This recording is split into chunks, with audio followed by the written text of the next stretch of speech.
Well, good afternoon, ladies and gentlemen, and thank you to SDL Partners for the opportunity to address some remarks to you this afternoon.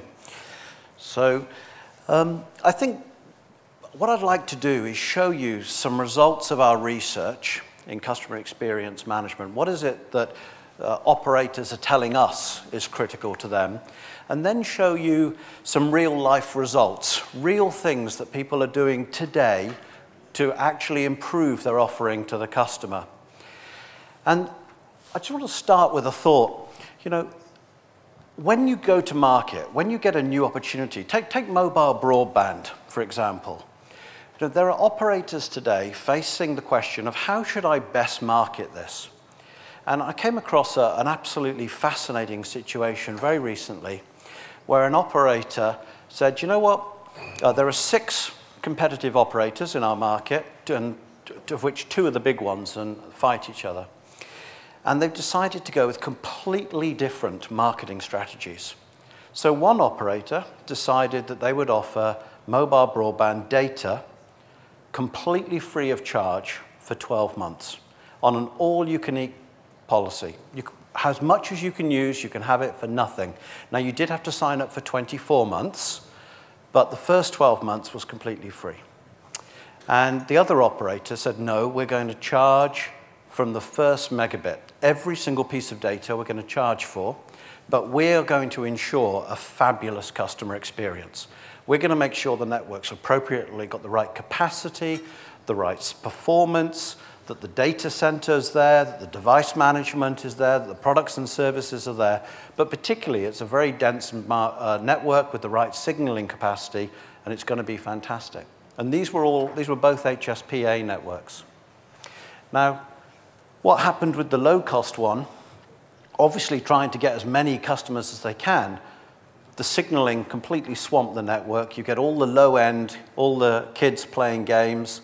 The network reaches capacity very quickly, and it's to a level where if you go there today, you can hardly make a call. The signaling is so overburdened on the network, it's really a very, very poor customer experience. Now, the other company has taken its share price in 12 months, just 12 months, from $5.30 to $29.10. More than 550% improvement in their share price in just 12 months. And that's since they launched smartphone and this HSPA mobile broadband network. Because they've gone for the top end of the market, they've segmented their market to the high-value customers, and they've delivered a really, truly valuable service to those high-end customers. And yes, they have to pay, absolutely, but it's of such value to them that they do so. Because if they didn't want to pay, they could be on the free network. And I think that's an incredibly powerful statement of how your customer experience strategy can really make a difference to your shareholder return.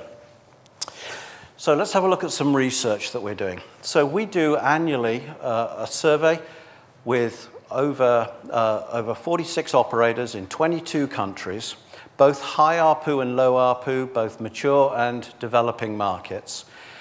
There are over 30 parameters that we look at, and this is what our customers are telling us is on the front of their mind at the moment. Number one thing, by a long way, customer experience. This is really the number one thing.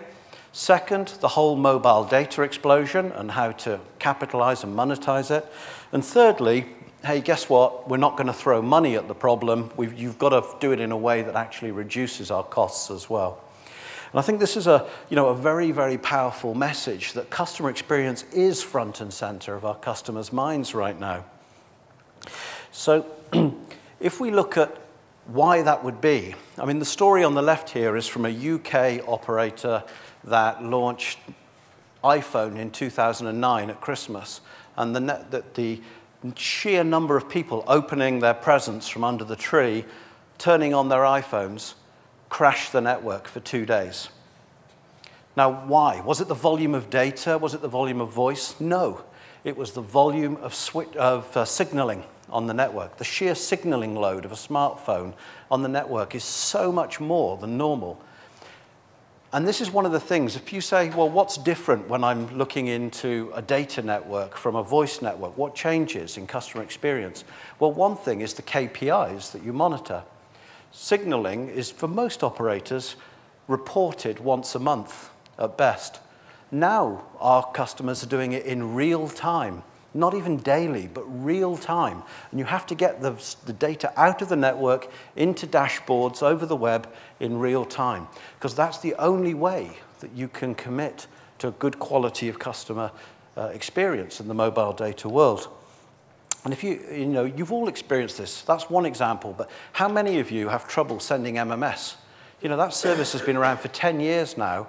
I certainly can't send an MMS to a BlackBerry anywhere in the world.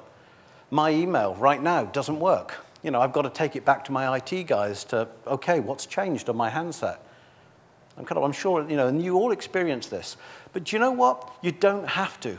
The data in the network is sufficient that you can proactively, without the customer even knowing it, over the airwaves, correct every single problem and stop losing money by looking at the customer's specific data, the way it impacts the network, identifying the problems and correcting them, and delivering a vastly superior individual experience that also stops revenue leakage from the operator.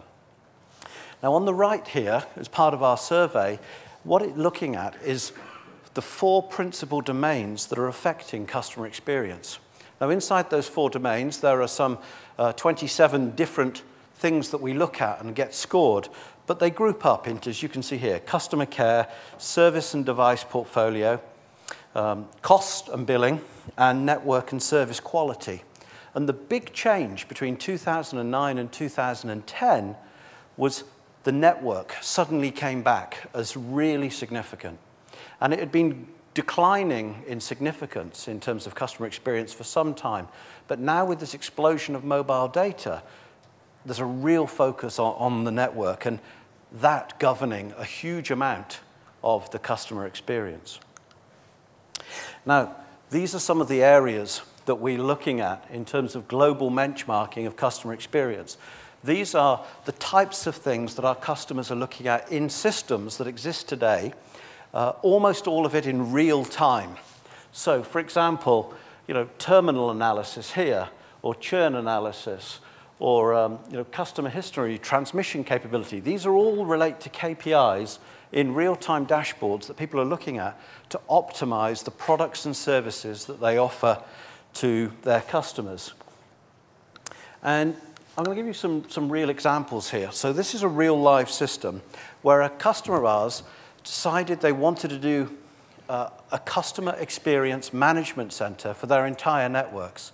So this is a group operating company, and they're bringing more than 10 networks from all around the globe, all the customer experience data to one place to look at it and compare between their operating companies, and be able to compare every different kind of network equipment provider, so NSN, Ericsson, Huawei, etc., and every single handset vendor, and see how they vary in all of their operating companies. And so what you're looking at here, for example, is the performance of individual handsets.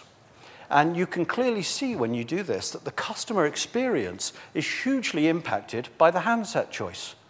So it happens in this network that one of the major global handset manufacturers has a significantly worse customer experience in terms of being able to connect to the network, in terms of blocked and dropped calls, than the others. Its radio quality is just not there. And so they use that to actually optimize the negotiation with the handset supplier, and of course to move the subsidies so that they can actually get the customers to buy better quality handset with a better customer experience. Okay, this happens to be the drop call distribution rate, and I'm sure you all can't read what it says down there, but that's the handset to avoid if you're interested. Let me move on quickly in the interest of time. This is one of our customers. This is Elisa in Finland, major convergent network, fixed and mobile in Finland. Now, what they've done is they've said they wanted to offer mobile broadband, but not just a capacity, not just so many megabytes for so much per month, but differentiating the offering based on specific customer data and quality. So here's the basic package. It costs you €11.30. They'll give you best efforts for data coverage. It's 10 gigabytes plus nearly €6 for each additional one. But if you want quality, you can pay a lot more, nearly €20, and they will commit to you an SLA for prioritization of your data traffic. So if you're a business user and you've got to stay connected to your enterprise applications, be it mail or applications you have in the office, this allows you to do it. Even when you move from an uncongested to a congested cell, your performance is prioritized and guaranteed. And so you're buying this package based on quality, as you can see up here, as well as capacity. And they're able to charge a real premium. And of course, they have to focus it. So they have to get the data out of the network, look at exactly who's using these services, and how to market them. So this is all about selling premium quality as a differentiator using customer data. Now, this is the last example, and it's a very, very good one about specific data. So you're probably all aware, or you've heard a lot today about marketing programs around top-ups around prepay. Now, this is an African operator that was doing exactly that, doing big marketing campaigns, topping up its prepaid. But it wasn't happy with the economic result that it was getting. So this is using a customer experience management system to specifically look at the prepaid customers and the propensity of that customer to buy a top-up. And more than that, working out exactly what that offer should be on an entirely individual basis. So not saying in a general marketing campaign, if you buy 20 this month, we'll give you another 5 free. The actual algorithm works out on an entirely individual basis, which is integrated to the prepaid billing system, exactly who to market it to, based on data out of the network. And the results are amazing. So actually, in the first month alone, 100% better economic performance than just general marketing. And that's working out exactly, all from the network data, from the usage data, the who to market it to, and exactly what to market. So the customer gets an offer they're more likely to accept, and the operator doesn't give away money they don't have to. They give just the right amount to make the customer buy. And here you can see in a real case, 100% better economic return, which I think is very powerful. It's all based on the analytics of network data at an individual level and then taking action against it. Okay, so my time's up, so thank you very much. Hand it back to STL.